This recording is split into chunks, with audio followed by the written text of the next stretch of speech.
we are from section AR31.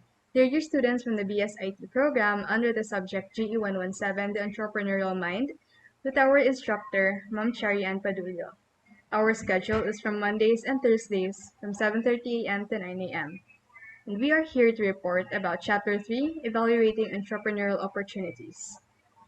So our presentation outline, we are going to specifically discuss the types of economies, the levels of analysis, and analyzing the trends. So, how to evaluate entrepreneurial opportunities? There are 6 ways on how to evaluate entrepreneurial opportunities. So, these are the market size, relationships, ability to manage cash flow, management skill sets, passion and persistence, and sometimes you have to say no. So, to elaborate these ways, so let's proceed to the next slide. So, these are the steps to evaluate entrepreneurial opportunities. First, we have the market size. Do a small scale market research and figure out if there is a market for the opportunity and how big that market is. Second, be sure the demand is there. The second one is relationships. Your relationships with potential investors or customers. Second is the opportunity should go more smoothly if you have more connections within the market, if you have connections with other firms or businesses. Third is like the ability to manage cash flow. In this, you need to figure out how the cash flow will be managed. Take a look at the business plan if you want to make sure that the business is likely to sustain itself after a period of time. The fourth one of the steps in entrepreneurial opportunities is the management skill set.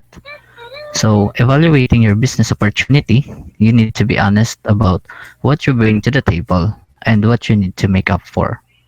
If one is looking for an opportunity to invest, one needs to investigate or look at the management.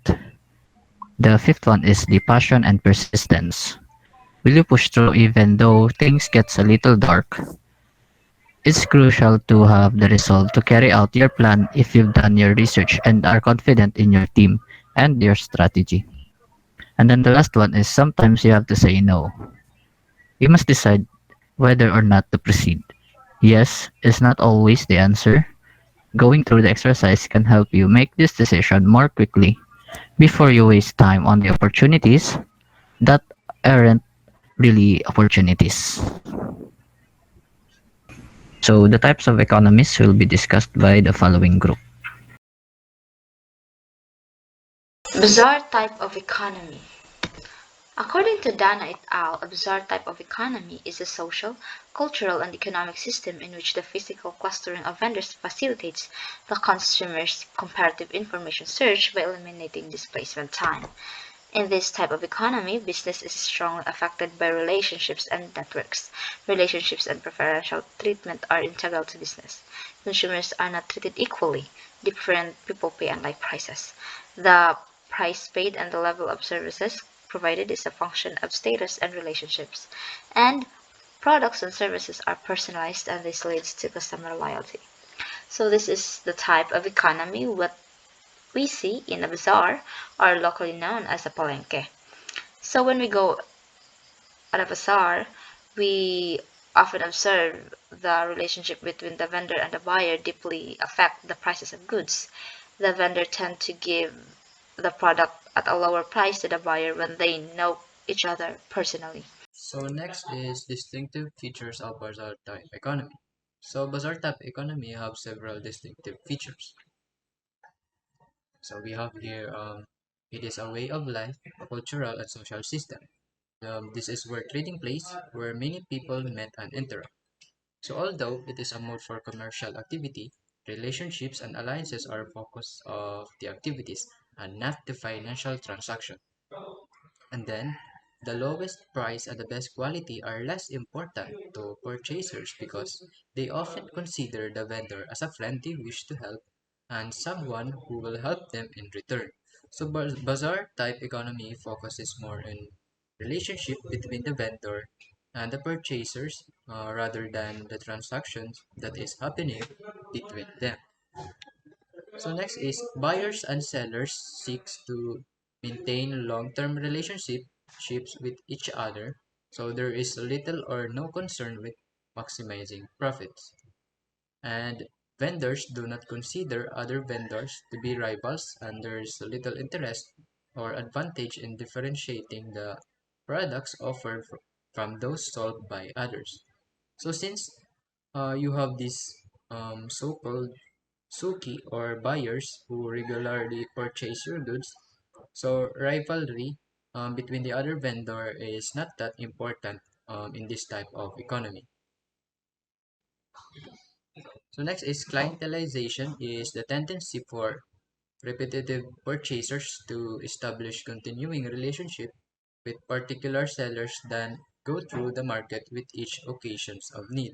So clientelization is about establishing relationship with a particular vendor rather than searching or going to vendor by vendor. So prices are established through negotiation, with buyers often making the first offer of a price. Competitive tensions are between buyers and sellers rather than between sellers. So once relationships are established, which reduces the transaction cost, both buyers and sellers tend to have high degrees of satisfaction with the transaction. And this is what we call bargaining that happens between the vendor and the purchasers. The firm type economy. The firm type economy is an economic institution in which location is a competitive advantage. In the shopping mall, for instance, an exclusivity clause protects the vendor, limiting competition. Consumers' comparative information. Displacement time opportunity cost. The consumer's comparative information search involves displacement time and an opportunity cost is involved when seeking perfect information. Business takes place primarily within a set of impersonally defined institutions. The flow of commerce is a function of strategy based on optimization models. Purpose of transactions. The purpose of transactions is to maximize wealth efficiently, and the means to this is rational and unbiased decision making that treats buyers as equals. The seller. The sellers are the one who establish price paid, level of service provided. Products and services are standardized, and this leads to efficiency that in turn allows competitive pricing. Hi, I am Justin Cinco and I will be reporting about bazaar type economy versus the firm type economy. So Dana 2008 highlighted the following differences between firm and bazaar. Firm consumer transactions are impersonal. Firms engage in transactions while attempting to maximize profits through rational decision making. Competition is between sellers who attempt to segment the market based on types of consumers. Sellers generally set prices consumers are expected to accept and pay. The premise is that firms treat all customers equally.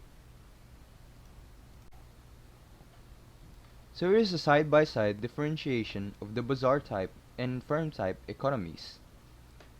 For the bazaar type, it is a product and impersonal transaction by target market, demographic, geographic, and etc., indicated by the vendor with the view of covering expenses, making a desired profit, and providing the desired image for the product, and an activity that takes place among sellers competing for clients.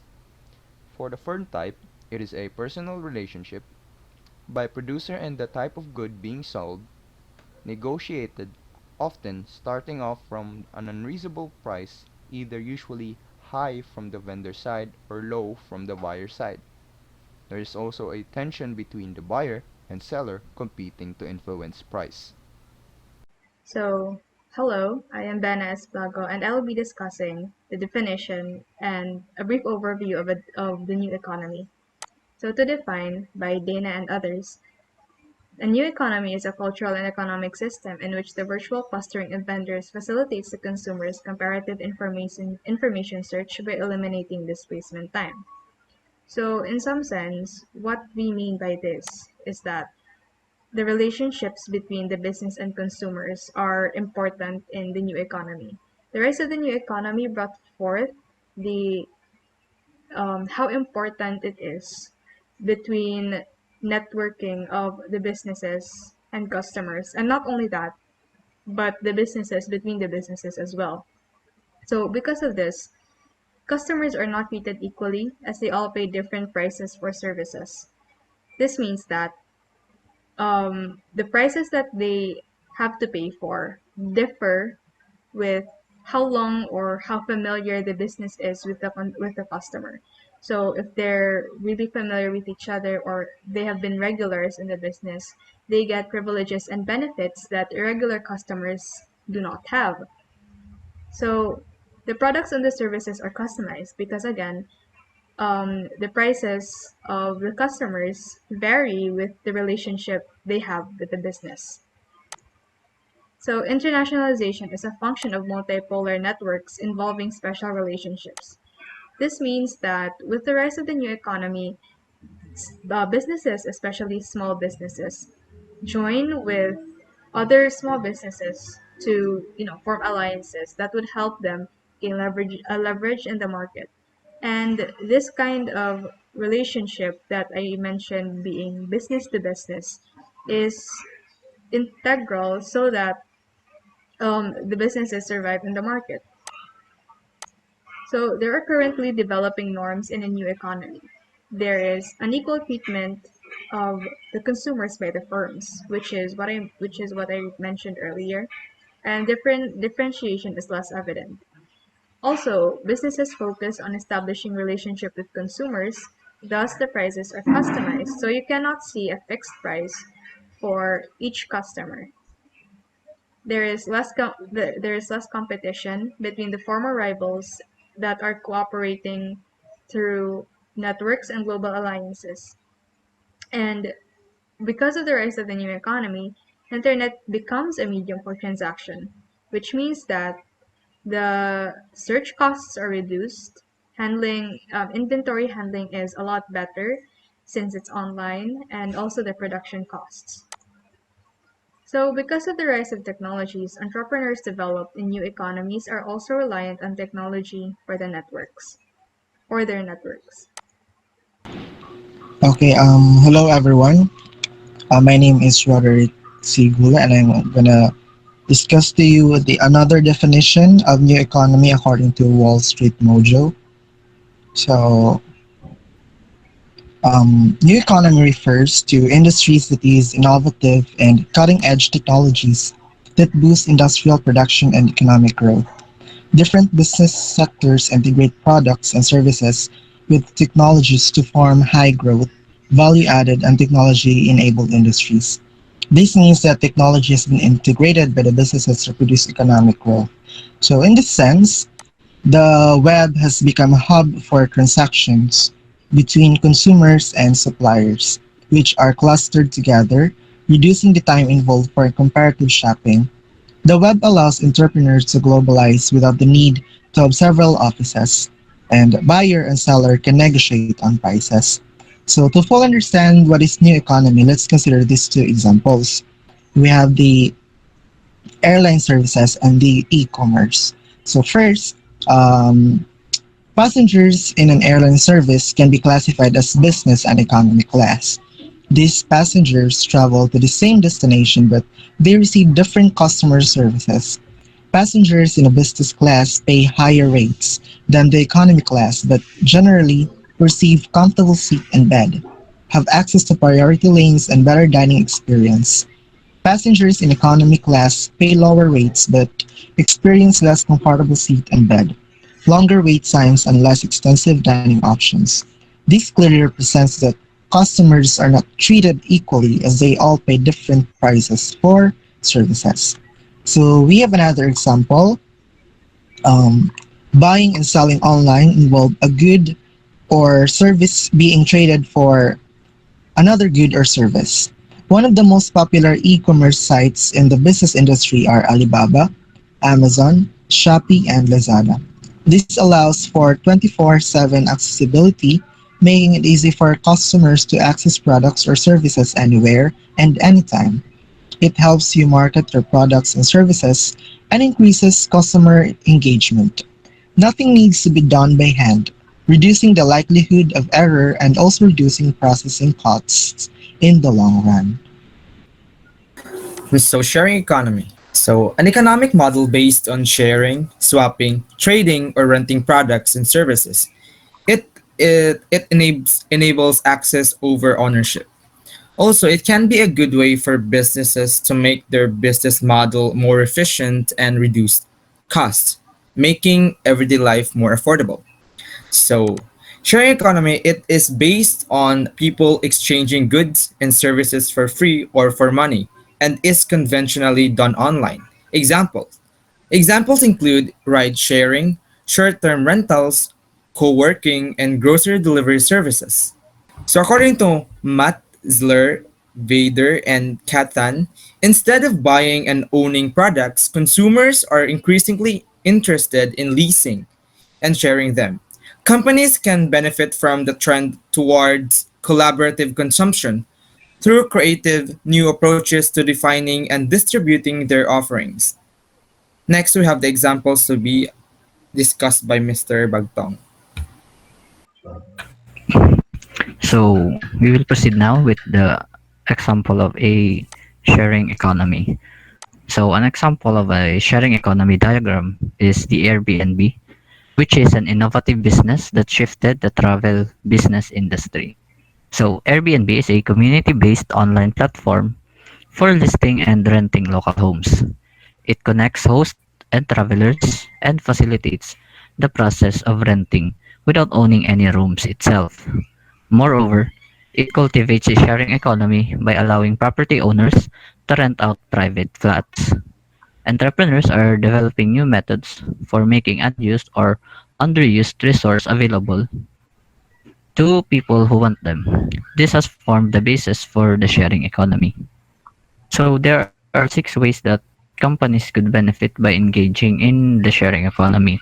So first is the sell the use of the product rather than the ownership of it. For example, the Airbnb.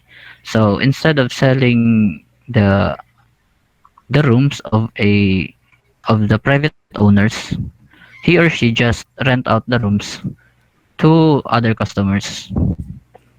Second is provide customers with the opportunity to resell products they purchased. So somewhat like the example for this is the Airbnb company, which somewhat like act as the middleman between the transaction of the room owner and the customer.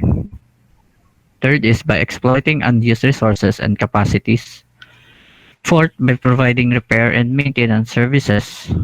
Fifth, by using collaborative consumptions to target new customers. And last one is by developing entirely new business models enabled by collaborative consumptions. So for the next report about levels of analysis, this will be discussed by the next group. Good day. So our group will be discussing four levels of analysis, including the societal, industry, market, and firm. I am Iris Jing Bibaklian. So the topic that I will discuss is about societal level. So what is societal analysis?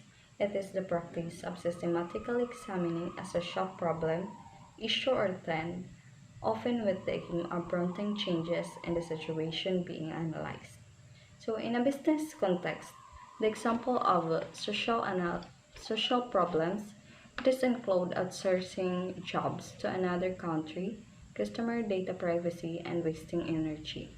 So the second methods to analyze societal level, first is the PISTEL model, second is the business impact assessment. So the PISTEL it stands for political, economic, sociological, technological, legal, and environmental. So, epistemological analysis it is the studies the key external factors that influence an organization. The second is the business impact assessment. It is predict the consequences of disruptions of a business function and process and gathers information needed to develop recovery strategies. Good day everyone. So I am Judith Jutubi from VSIT AL13. So I will be discussing the second level analysis, which is the industrial level analysis. So, but first, we must know what is an industry. So, an industry is a group of productive enterprises or organization or business that produce or supply goods, services, or source of income. So, the industry usually are the one mostly supplies raw materials to businesses or company to produce products or services. So here are the types of industries, but these are just few of them, for there are more industries that I was not able to include.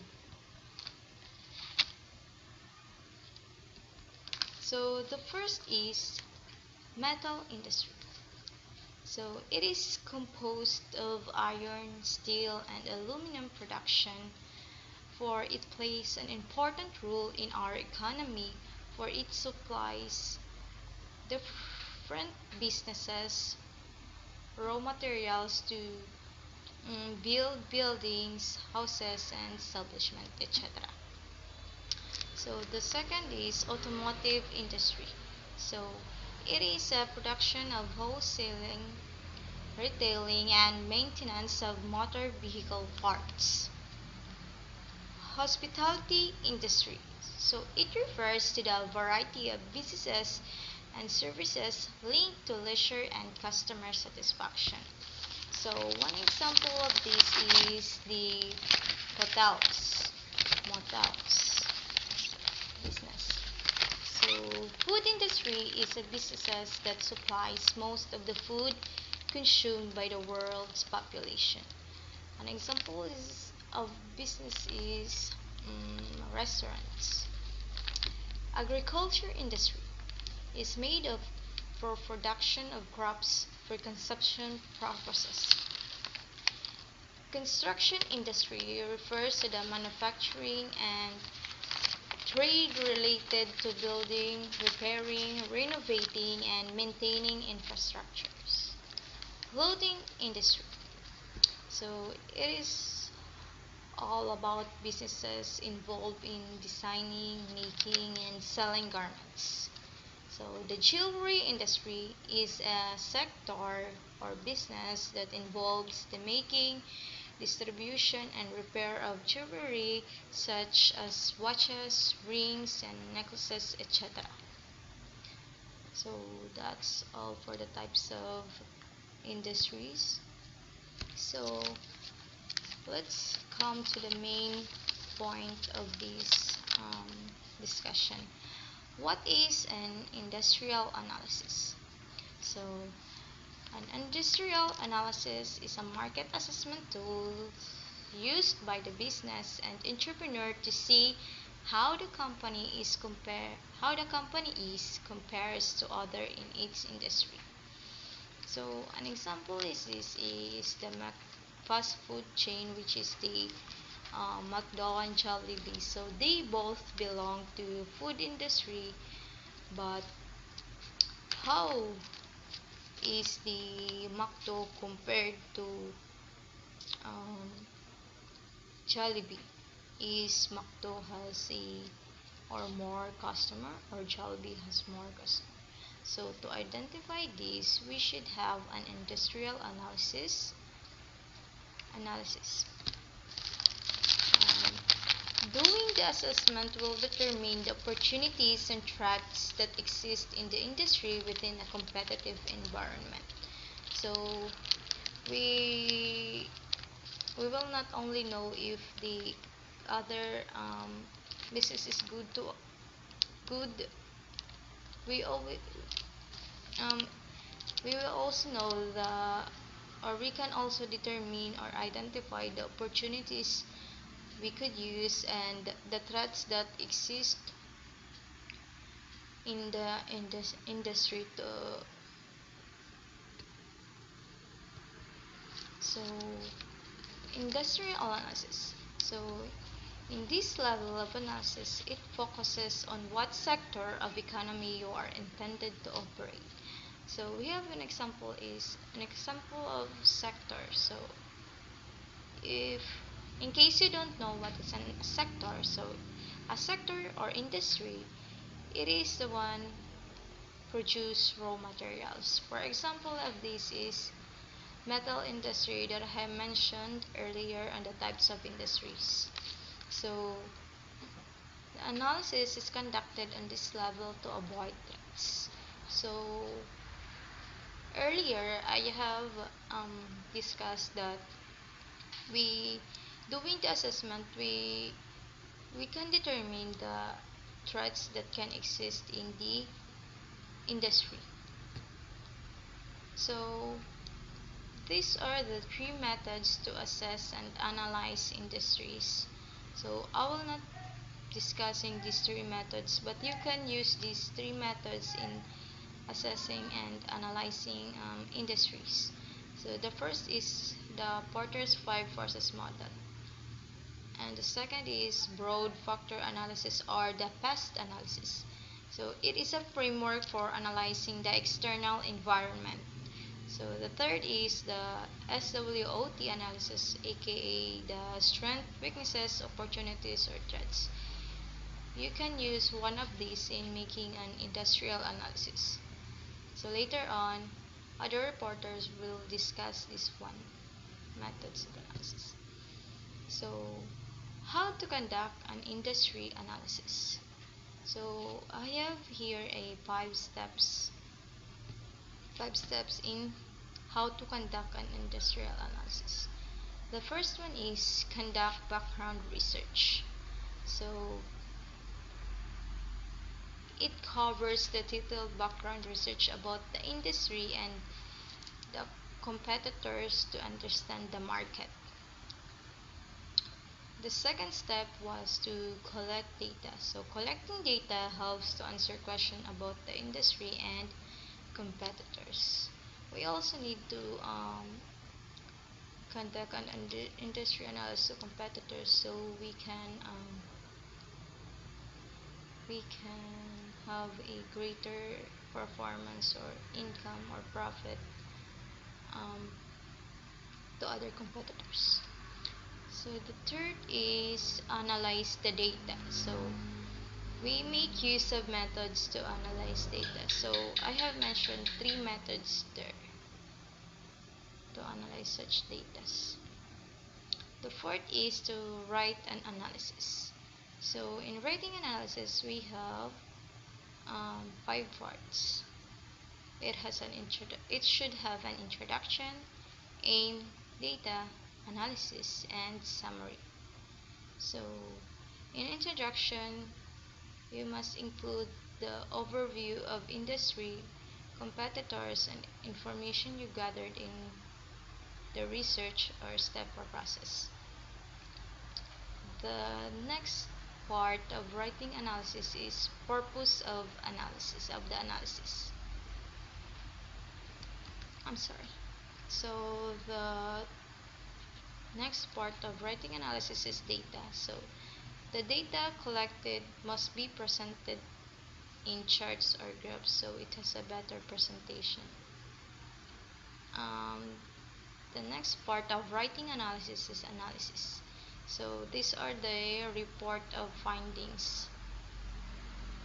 And the last part of writing analysis is the summary. So it is the summary of the entire written report. So the last step, how to conduct an industry analysis, is that evaluate business. So with the use of the written and the analysis section to focus on a specific area of the industry analysis. So I think that's could be all for my part of discussing the industrial level analysis. Thank you everyone. Thank you for listening. I hope you understand what I have said. Thank you. Good day everyone. My name is Arvin Baldisco and I'm here to discuss to you the market level analysis. So, how do you define a market? Market is a place where we consume or buy a products. So,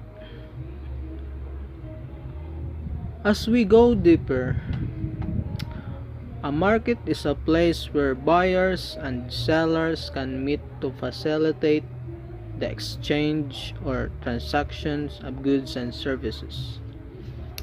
Markets can be physical, like a retail outlet,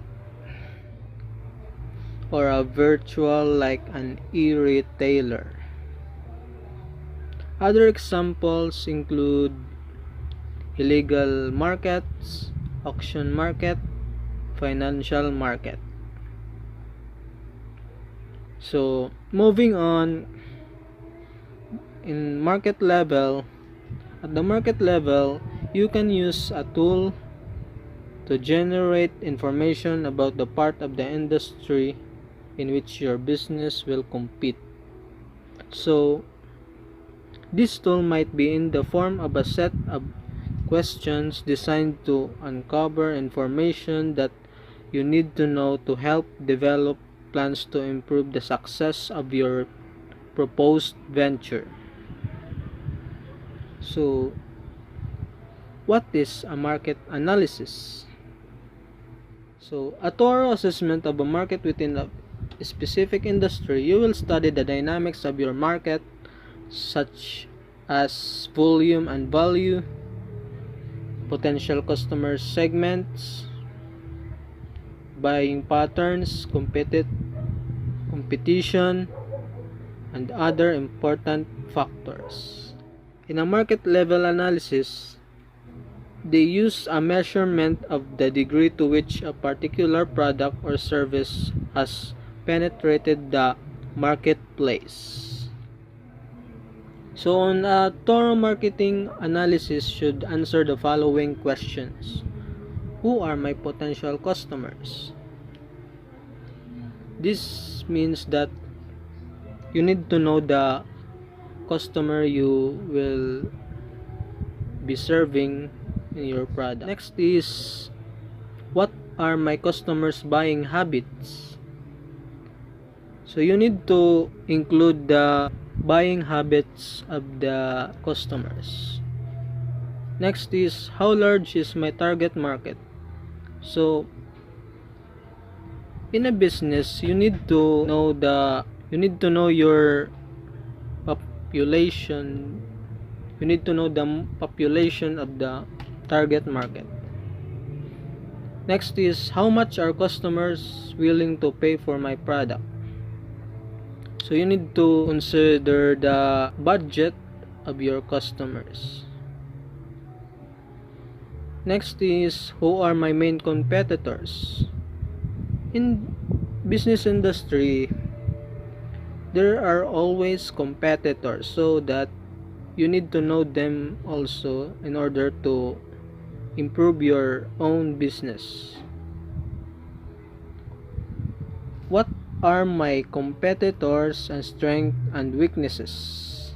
So you need to know the weaknesses and strengths of your competitors in order to have a good and successful business. So there are benefits of conducting market analysis. So there are risk reduction, targeted products or services, emerging trends, revenue projections, valuation benchmarks, context for past mistakes, and last is marketing optimization. So that's my report. Thank you. And we will move on to the firm level analysis. Good morning, everyone. I am Juan James Samtig, and I'll be reporting about the firm level analysis. So, firm level analysis, what is it? Well, for starters, it covers the assessment of the current standing of a firm in line with its vision, mission, and objectives. The firm level analysis also evaluates the firm's performance and provides a gap analysis in order for a firm to attain its corporate objectives. Another thing is that a firm level analysis or a firm analysis is very useful and needed to develop a comprehensive strategic plan. This means it will take a lot of time, it will take a lot of effort in order for us to have this comprehensive strategic planning when it comes to firms. Another thing is that if you want to know if your firm is doing well, you have to go to, you have to do comparison, or your firm needs to go through comparison. Therefore, almost of the functional areas that follow require the analysis of your firm and then a comparison to a better performing firm or to industry level standards. This means that there are many firms around, for example, if you're in the Philippines, there are a lot of firms around here. And in order to know if your firm is really doing well, you have to do comparison, although on a psychological standard, that's not very good with humans. Pero when it comes to business, we need to do comparison in our firm level analysis. So in firm level analysis, there are two environments that are talked about. First is the external environment and then the internal environment. Um, the external environment, these are opportunities and threats. They are labeled as the socio-cultural and our task environment. To our internal environment, these are strengths and weaknesses. Of course, we have management, marketing, operations, production, finance, human resource management, and management information systems. Market level analysis. But before we get into that, we need to define what a market is. So, a market is a place where buyers and sellers can meet to facilitate the exchange or transaction of goods and services. Next Now, slide. yeah, next slide. Ah, Examples of markets can be a retail outlet, or B, an e-retailer, which is an online market. Next slide. There are other examples of markets, of course, which are illegal markets, auction markets, and financial markets. These are illegal, or, well, they're not exactly illegal, they're just lesser known examples of markets. Next slide, please. At the market level, market level analysis is a tool which may be used to generate information about the part of the industry in which your business will compete. And next slide.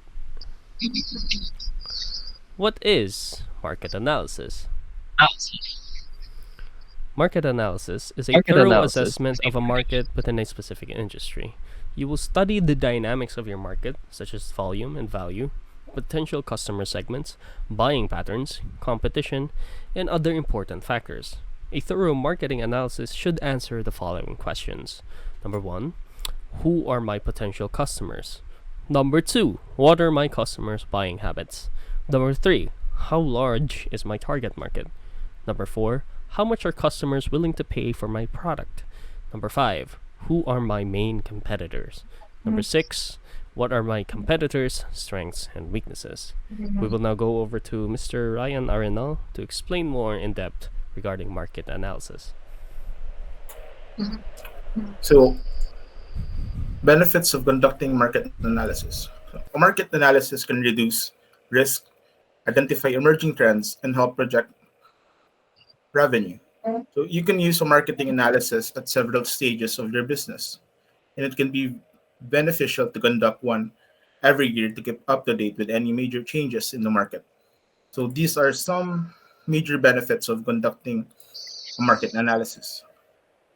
So the first one is risk reduction, since you'll be aware of the key market trends, the top players in your sector, and what it takes to succeed, all of which will influence your company decisions. Knowing your market can help reduce risk in your operation. So second one is targeted products or services. When you have a solid understanding of what your customers want from you, you will be in a much better position to meet their needs. Thus, when you know your clients, you can utilize that knowledge to customize your services to meet their needs. Third is emerging trends. So, staying ahead in business is often about being the first to spot a new opportunity or trend. Using marketing analysis to stay on top of the industry trends is a great way to position yourself to take advantage of this information. The next one is revenue projections. A market forecast is a component of most marketing analysis as it projects the future numbers, characteristics, and trends in your target market. It gives you an idea of the profits you can expect, allowing you to adjust your business plan and budget accordingly. Next is valuation benchmarks. So, using benchmarks or key performance indicators, you can assess how well your business is performing relative to others in your industry. Next is context for past mistakes. So, having context for past mistakes, yeah, you'll be able to examine what went wrong and explain why it occurred, which will help you avoid making the same mistakes or encountering similar abnormalities. So, lastly, is marketing optimization. So, regular analysis can help your ongoing marketing efforts by highlighting the areas that need improvement, the ones that are succeeding in comparison to other businesses in your sector. So, that's it. So that's it for the market level analysis. Now we will move on to the firm level analysis. So, what is firm level analysis? At a firm level, both the internal organizational trends and the external market profile trends should both be analyzed. So, there are several tools for conducting an internal organizational analysis, and normally you should, okay, uh, and normally you should normally apply, huh? And normally you should apply several of them. So, so firm analysis, sorry. So firm analysis covers the assessment of the current standing of a firm in line with its vision, mission, and objectives. It evaluates it evaluates the firm's performance and provides a gap analysis in order for a firm to attain its corporate objectives. And lastly, a firm analysis is very useful and needed to develop a comprehensive strategic plan. Firm analysis is very useful and needed to develop a comprehensive strategic plan. So the only way to know if your firm is doing well is through comparison.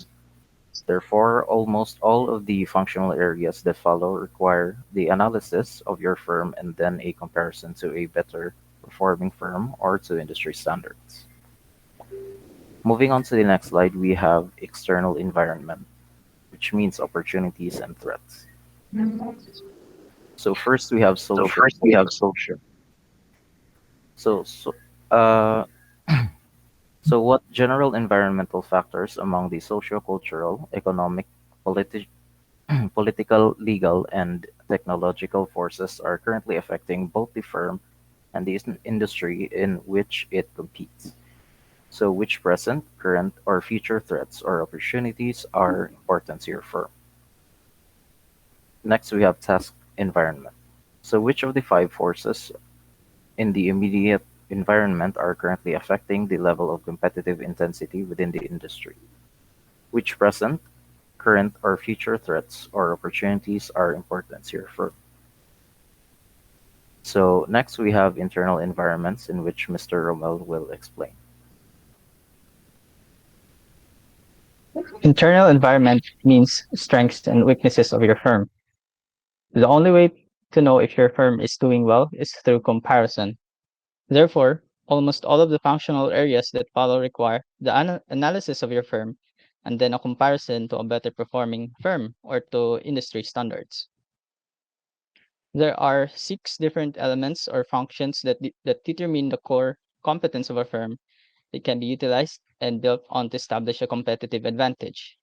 These elements are management, marketing, operations or production, finance, human resource management, and management information system. Understanding the different objectives of each firm components allows us to jump to proper conclusions from our analysis by answering the strengths and weaknesses of each function.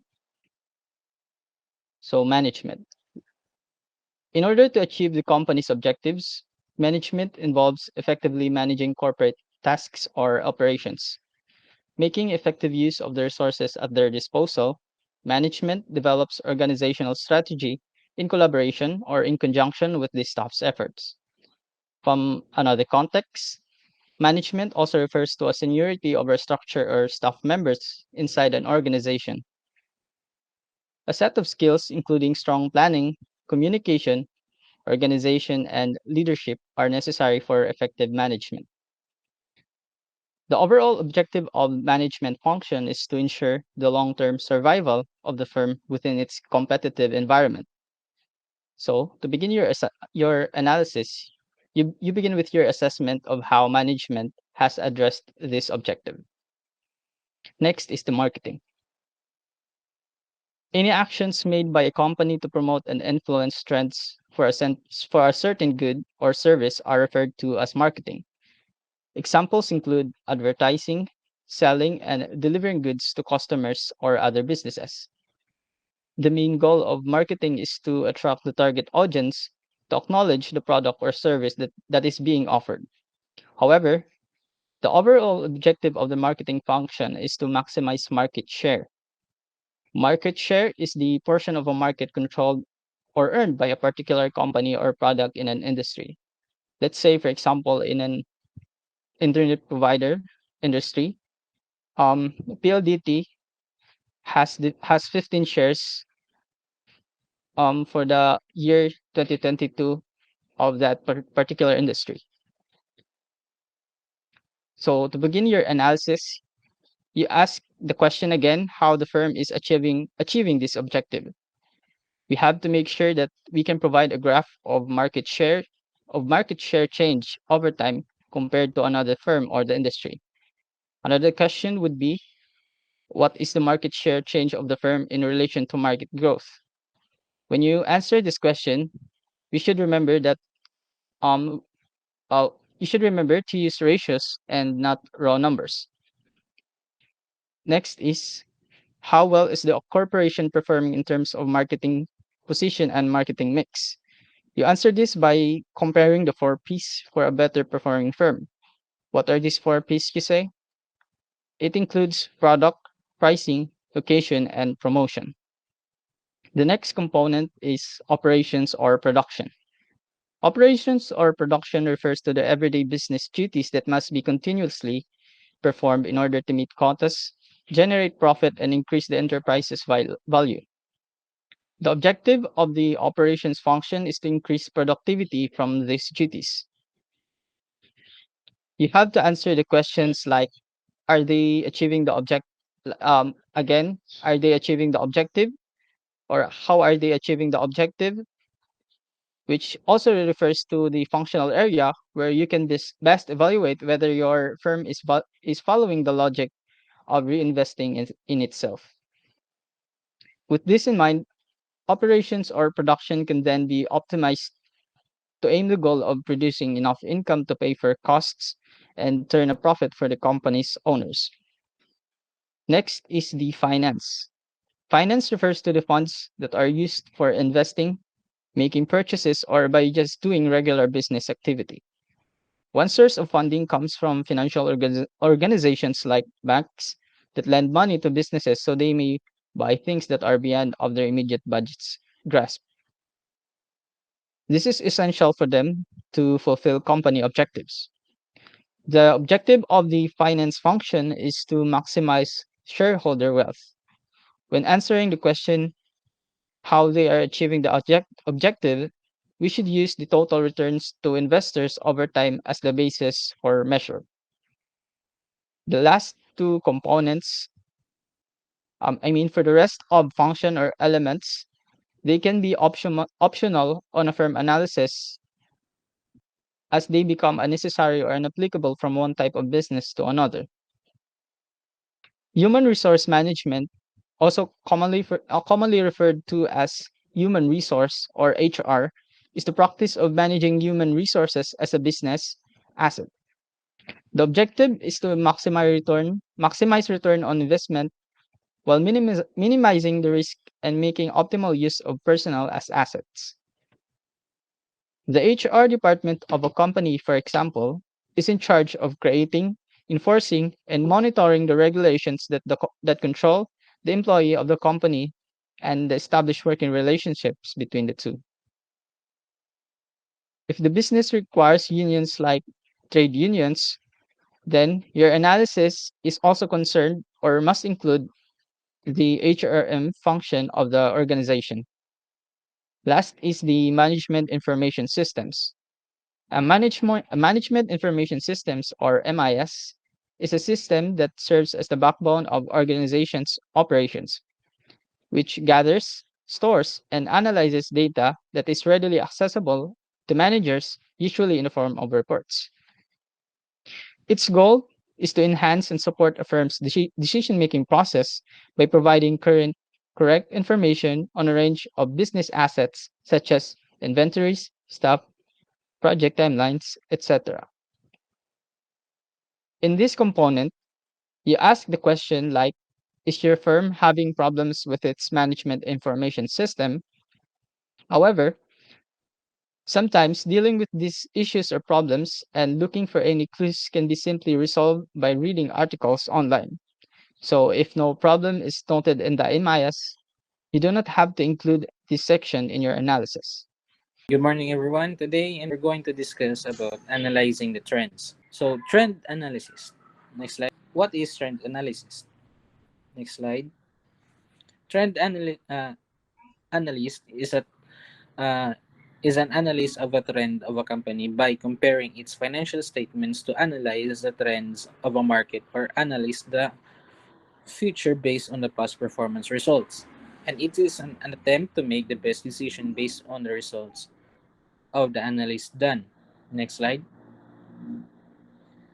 Uh, Trend analysis involved collecting the information from the multiple periods and plotting the collected information on the horizon line to define actionable patterns from the given information. In finance, trend analysis is used as a technical analysis and accounting analysis of stocks. Next slide. So how does trend analysis works? Next. When an investor or trader analyzes the trends of a price of a security, they generally do the following short term, intermediately, and the long term time frames. So, what are these? Next slide.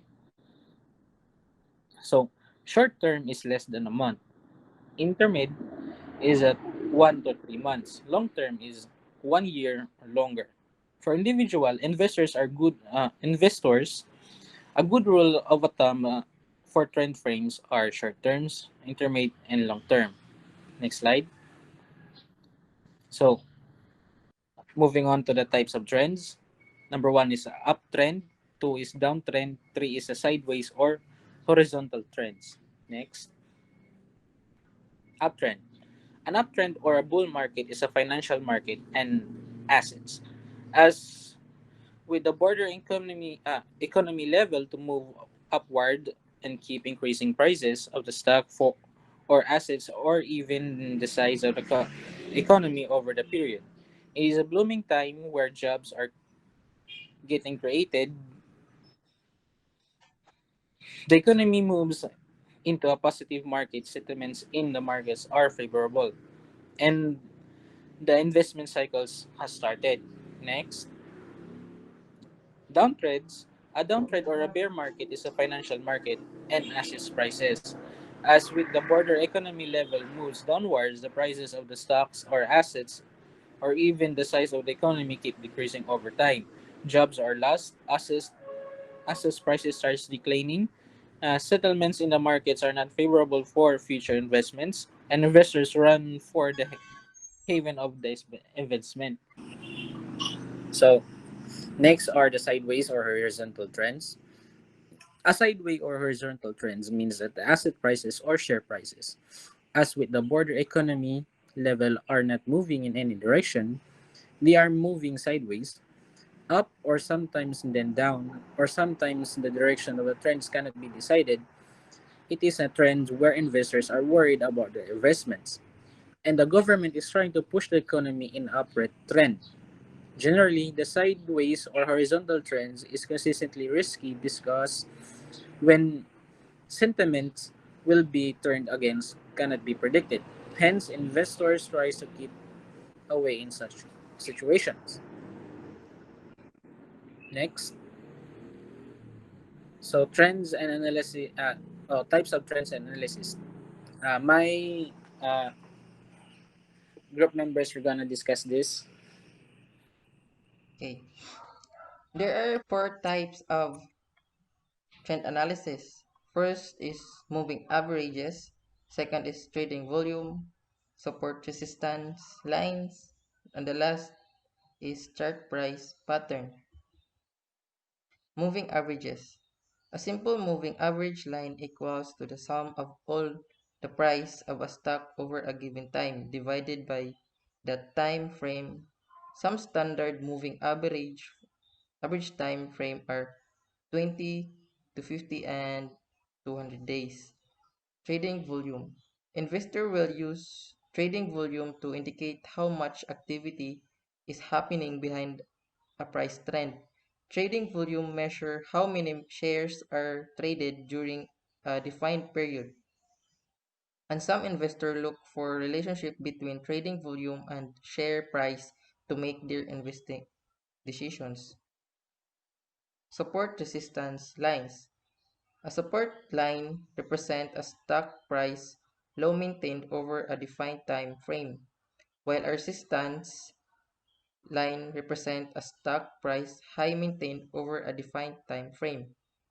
These lines are often used as buying or selling indicators. Buyer purchase the stock at a certain low price point over time, and sellers sell the stock at a certain high price over time. Chart price patterns. Traders will look for a multiple indicators of the direction of a stock price that generally fall with two categories: continuation chart pattern and reversal patterns.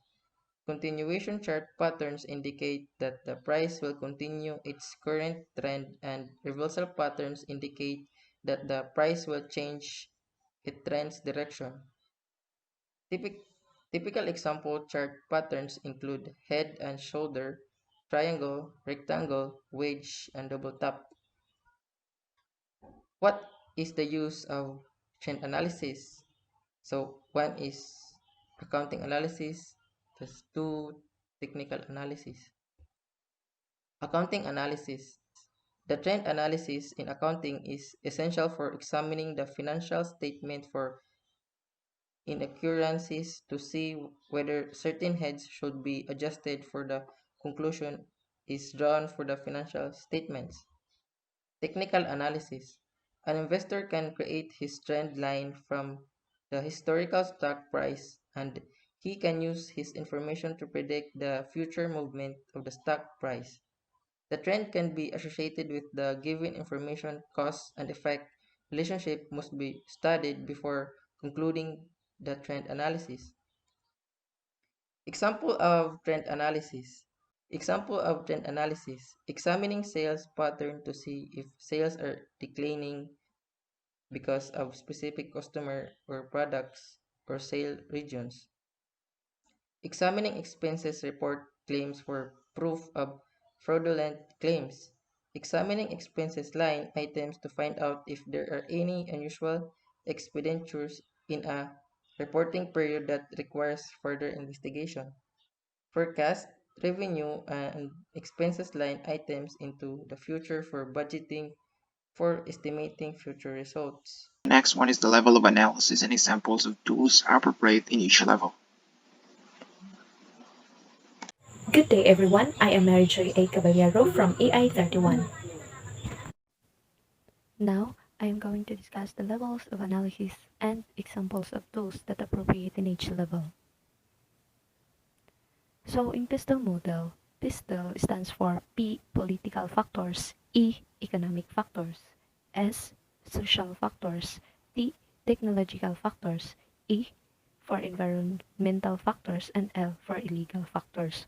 So all these factors are engaged external factors, which is in this PISTEL model, it can be used in a range of different scenarios and can guide people, professionals, and senior managers in strategic decision making.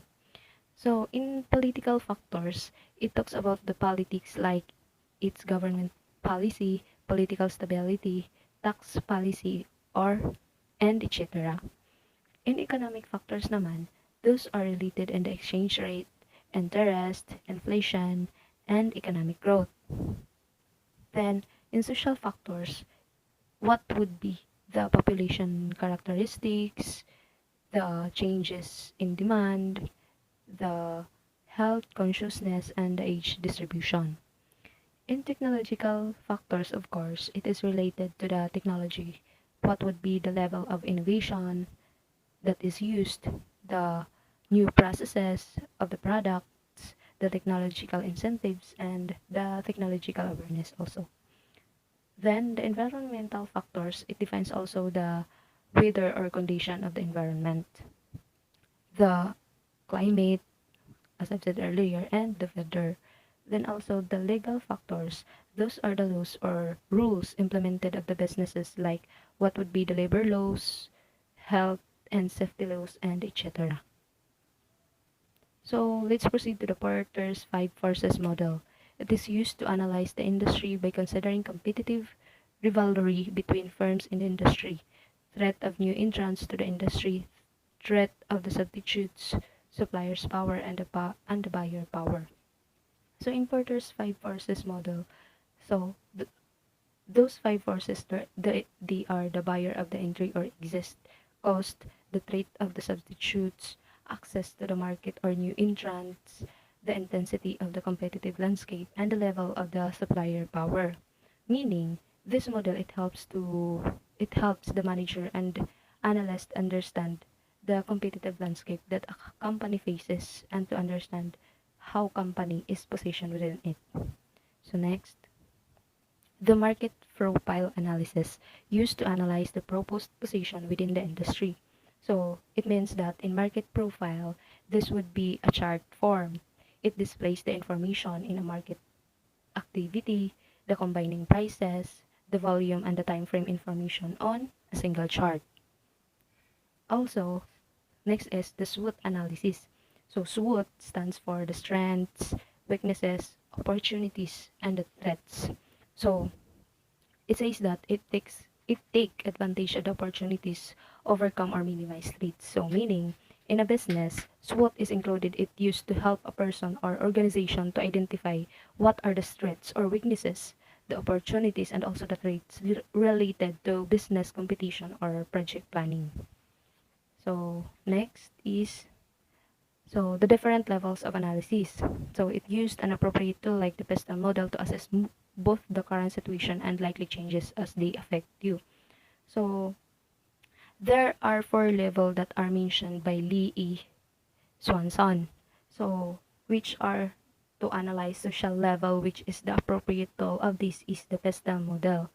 Then to analyze the industry level, which is appropriate to the market profile analysis. Then the to analyze the firm level, which also appropriate to the smooth analysis. Those are the level of analysis that is mentioned by Lee A. Swanson. So to recap or the summary of my discussion from the beginning is first is trend analysis involves collecting historical information and data from different time periods and arranging it on a horizontal line to assess its patterns.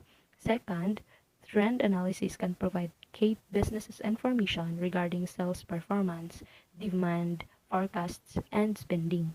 Third, there are three types of trend movements that teams will often find in their trend analysis. This includes rather uptrends, downtrends, and sideways or horizontal trends.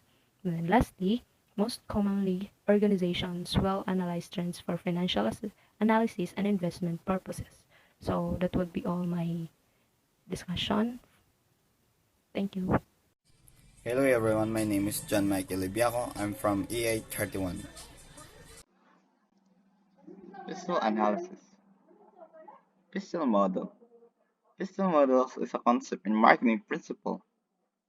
Moreover, this concept is used as a tool by companies to track the environment they are operating in or planning to launch a new project, product, and service, etc. The pistol model is an extremely popular business analysis model, which is used in a tool called PIST or pistol analysis. The pistol model is a type of PIST analysis in which consider the six crucial business factors.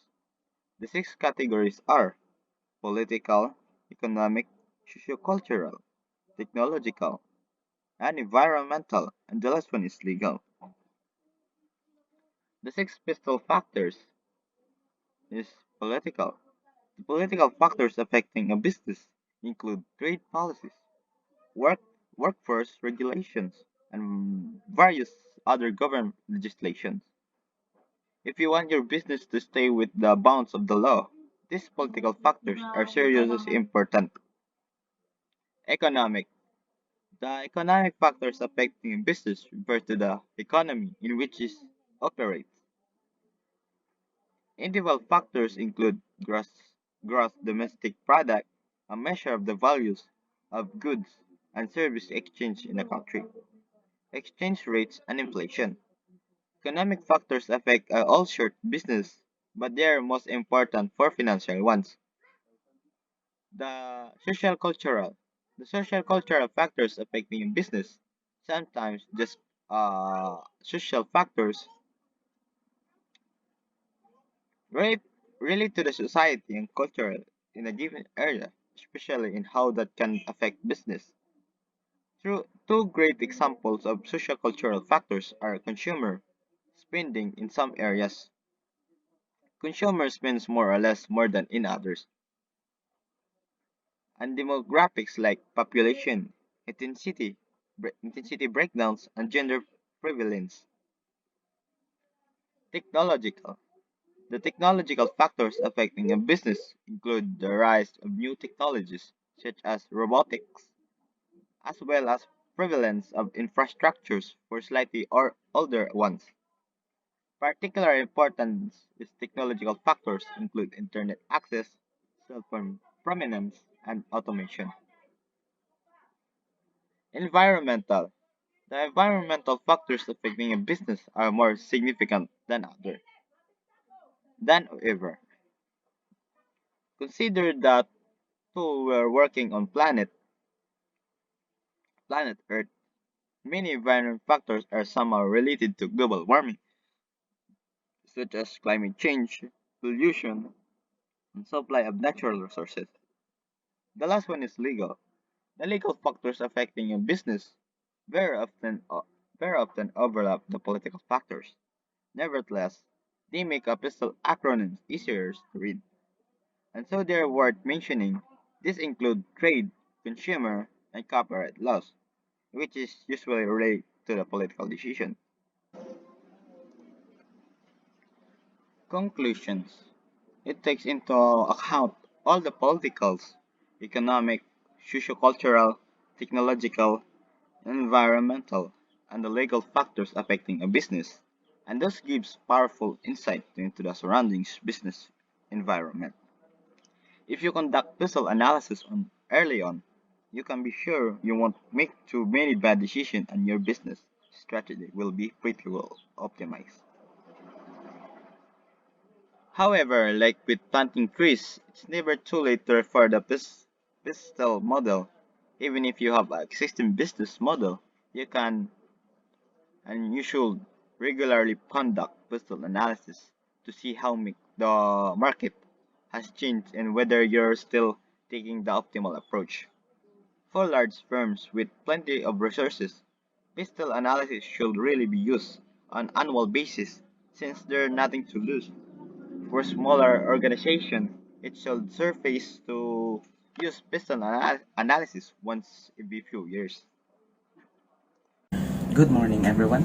My name is Keith Angelo Silis, and I'm going to talk about business impact analysis. Business impact analysis. So, impact analysis is a formal process used to measure the effectiveness, relevance, and sustainability of an organization's current and proposed actions and interventions. From major policy decisions to specific programmatic projects, impact assessment considers the implications an action or intervention has had or will have on a specific groups of people, businesses, or the environment. Ultimately, impact assessment seeks to establish a relationship between an organization's inputs, outputs, and outcomes.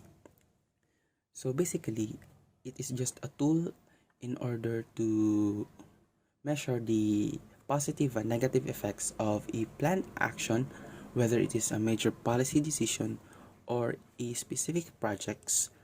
Uh, it considers the effects that it will have on a specific groups of people, businesses, or environment. Let us go on to the next slide. What is business impact assessment? Business impact assessment, it is most commonly known as business impact analysis. This is a tool used to evaluate the impact of some unexpected events on a business core operations. It's almost always used in response to negative events such as accidents, legal issues, or natural disasters. So, like I have said earlier, uh, it business impact assessment is just a tool to assess or measure the positive and negative effect of a planned action. But in this sense, business impact assessment is like an impact assessment, but in the environment of a business, hence the name business impact assessment. So it is commonly used in response to negative events such as accidents, legal issues, or natural disasters concerning your business. So, business impact assessment is used to quickly and easily inform upper management about the best courses of action in response to the event. Business impact assessment is usually the precursor to a business continuity plan. So, how to create a business impact assessment? It is just simple. You just need to collect information about the event, evaluate and analyze that information, and present the findings in a report. A well-conducted business impact assessment should clearly describe the event itself. So, if an accident or any legal issues concerning your business have occurred, and it should a business impact assessment is needed, so the event or the accident or whatever should be described in that report. Second is reviewing the information. So you must review the information that you have collected, if it is true or a fact, or if it is necessary that it will be included in your report. Finally, the raw and analyzed data should be compiled in a short business impact assessment report. Business impact assessment report parts. So in making a business impact report parts, usually there are no set of rules for this kind of report, but it is generally accepted that any kind of business analysis reports should include a few basic elements. Number one, the summary. Of course, the summary of your report, the introduction, the methods that you have used, what you have findings, the findings that you have find, the analysis, and lastly, the recommendations. What is the purpose of impact assessment? First, to understand the possible consequences of a proposed action, change, or intervention, and plan ahead to respond to any positive and negative results.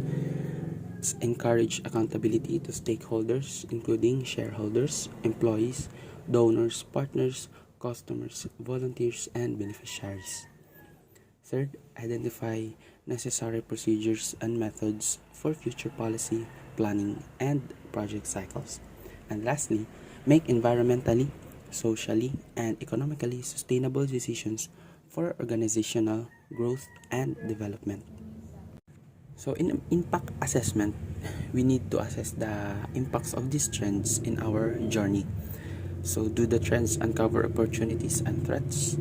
So if you can have an opportunity in this specific trend, you must seek and analyze.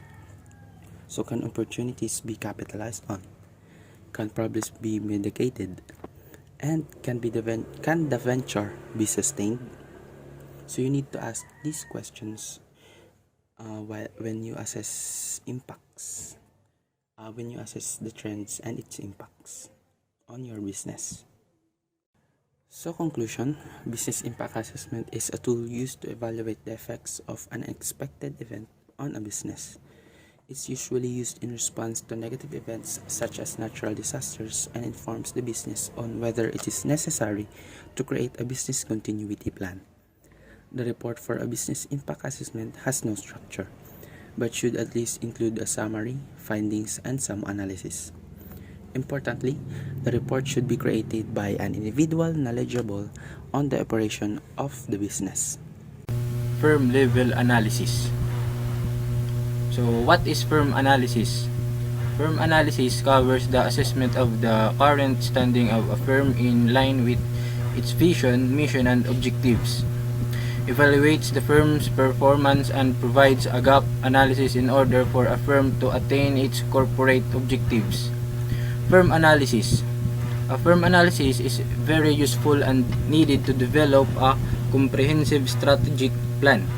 The only way to know if your firm is doing well is through comparison. Therefore, almost all of the functional areas that follow require the analysis of your firm and then a comparison to a better performing firm or to industry standards.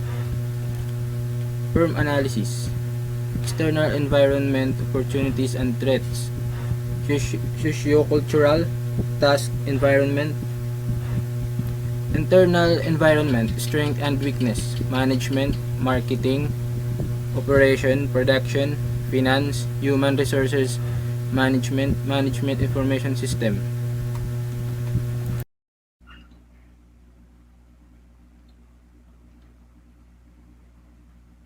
Three categories of firm resources: human capital, organizational capital, and physical capital.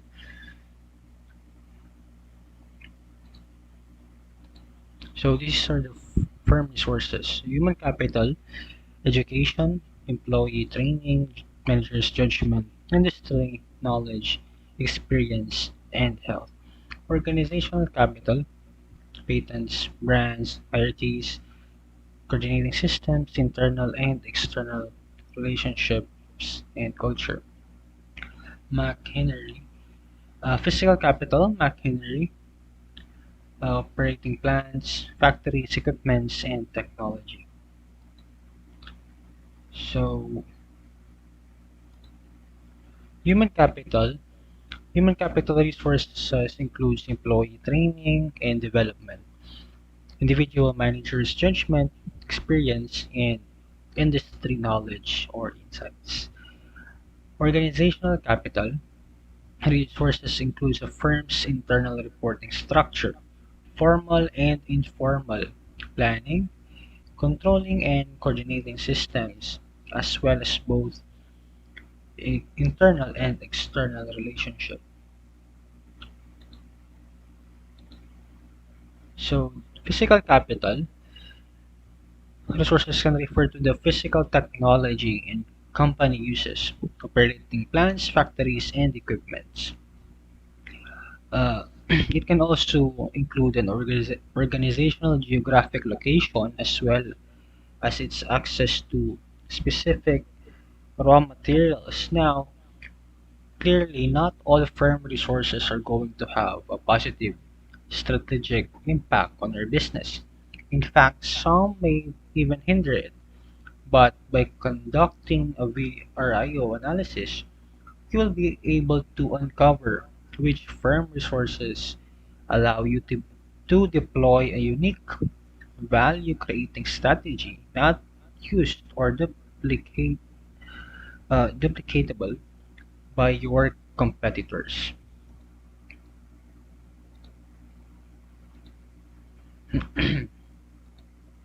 So the VRIO framework, it is a business tool to examine organizational internal resources to achieve sustained competitive advantage. It is it was first introduced by the strategic management professor James Barney in his 1991 paper Firm Resources and Sustained Competitive Advantage. In it, he suggested that analyzing external factors on their own isn't enough.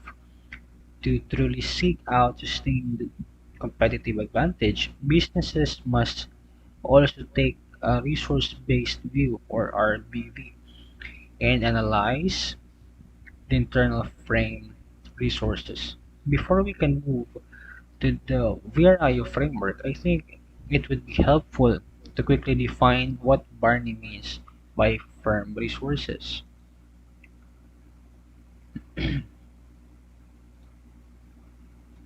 So the VRIO framework, the V is for value. It, so is the resource valuable? R is for rarity. How easy it is for competitors to obtain this exact same resource? I is imit, imitatability. Will it be expensive, possible for competitors to imitate or replicate? O is organization. Does your organization have internal structures, systems, and processes to exploit this advantage? So this is the VRIO chart.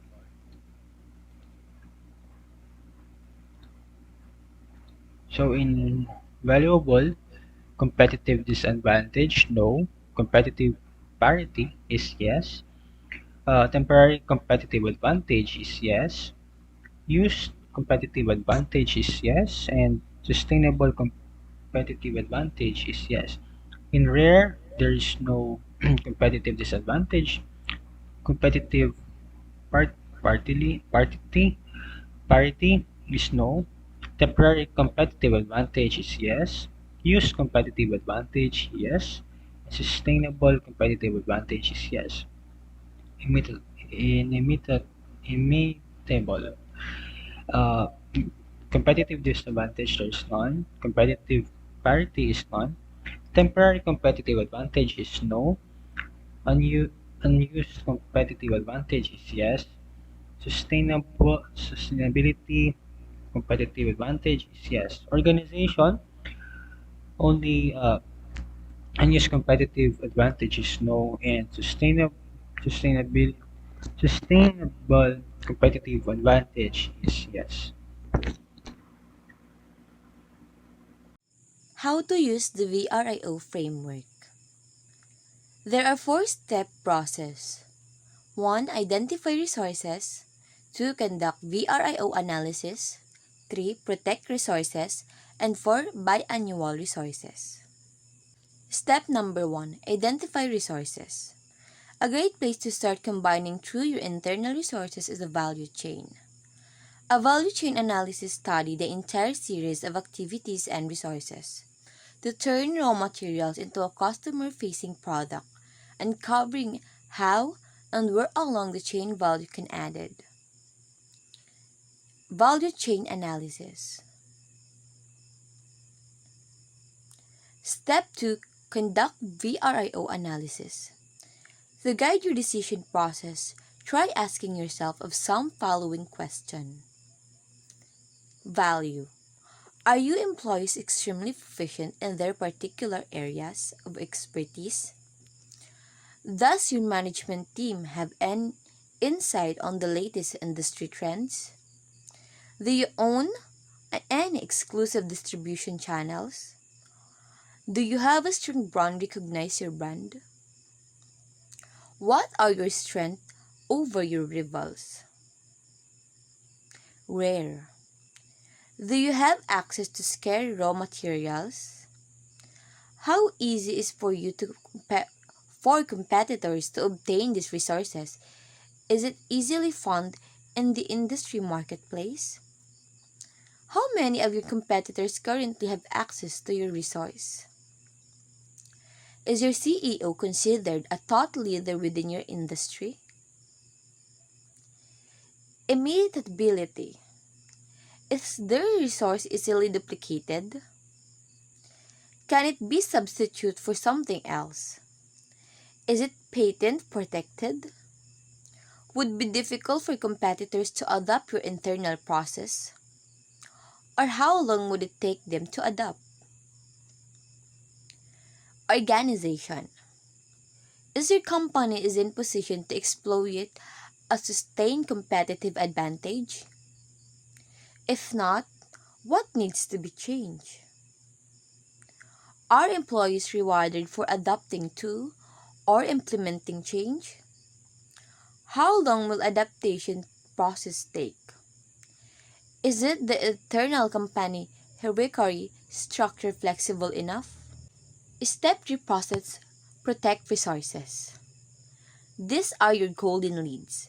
The source to maintaining a sustained competitive advantage over the competition. Some potential strategies include making this resource harder to obtain, difficult to duplicate, and impossible to substitute out of for alternatives. The longer you're able to open gap between you and your competitors, the more profitable your advantage become.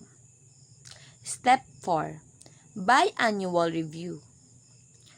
Your competitors will be constantly trying to blunt your competitive edge.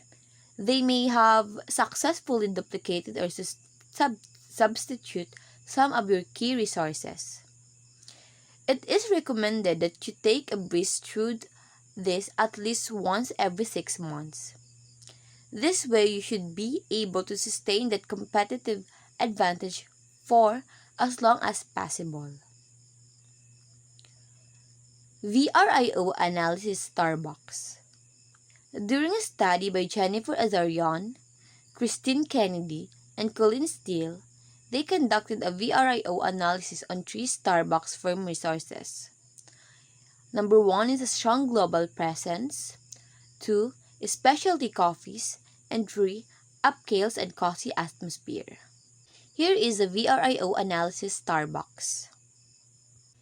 Strong global presence, valuable. Having a strong brand presence worldwide is certainly a valuable resource. It means more market access, increased revenue, and certain amount of protection from negative press. Rare. Well, there certainly are other global coffee house chains. Starbucks is by and far the most recognizable. Inimitable. It's extremely hard to imagine another coffee house chain competing with Starbucks on a brand level, at least for now. Organization. The infrastructure in place for them to open stores worldwide. Result. Realize sustainable competitive advantage. Specialty coffees. Valuable.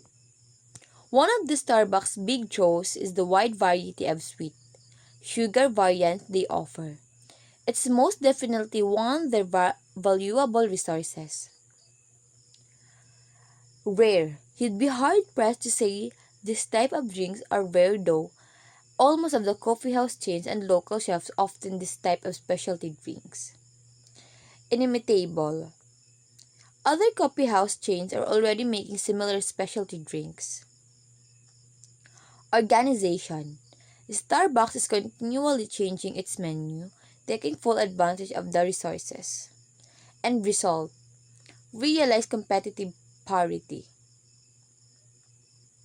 Upscale and cozy atmosphere.